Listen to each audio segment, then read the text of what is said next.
La tentation de Paul Martel vint.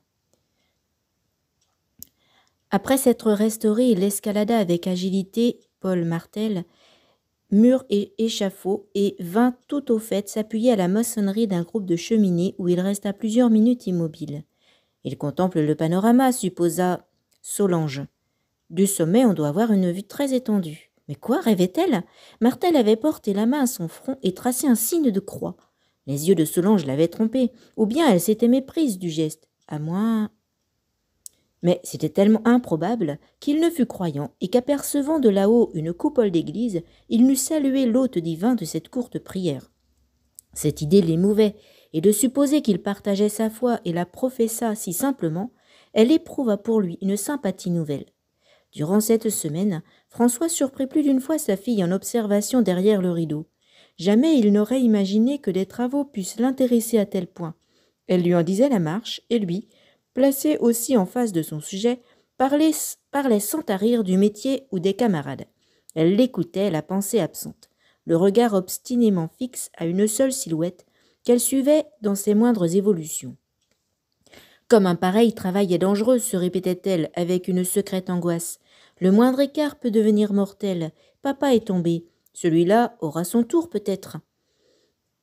Un soir, en reportant son ouvrage, elle acheta une médaille de Saint-Christophe qu'elle fit bénir. Le dimanche, troublé, comme chaque, brûlait de la prendre. Enfin, d'ici surveille, je crois bien, grogna-t-il. Cette indiscrète remarque, c'est vrai. Vous êtes bien. Et de l'autre pièce, on voit, assura Solange, qui esquissa un mouvement vers la chambre voisine. Martel la suivit. Vous permettez, Barrier? Elle avait ouvert la croisée et tous deux s'appuyèrent à la rampe. C'était effrayant de vous voir travailler si haut et si exposé, balbutia Solange toute rose. Le vous pouvait s'appliquer à l'équipe des ouvriers. Papa est tombé. Un accident peut arriver à tout le monde. Évidemment, le métier est dangereux. Je l'aime pour cela, dit-il. C'est dire que vous ne prenez aucune précaution. Si, pensez donc, ma pauvre maman.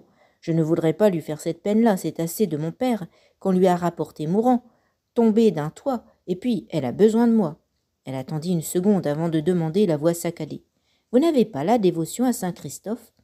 À la réponse très simple de Martel, je vénère tous les saints, mais pas plus spécialement celui-là. Solange comprit qu'elle n'avait pas mal interprété son geste l'autre après-midi. Saint-Christophe protège contre les fléaux publics et les catastrophes.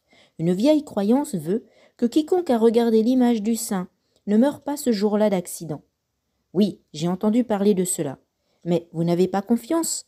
Pourquoi non? Il n'est pas plus difficile à un saint de nous préserver d'une chute matérielle que d'une chute morale.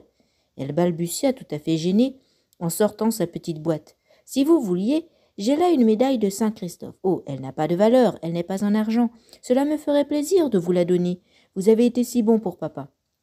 Elle n'osait le regarder en lui faisant cette offre qu'elle jugeait audacieuse. Mais elle lui prit la médaille et la fixant à son porte-mousqueton dit gentiment « Merci de votre bonne pensée. Je vous promets de regarder cette médaille chaque jour. » Et toute contente, Solange regagna la chambre où Barrier s'impatientait. Chapitre 5.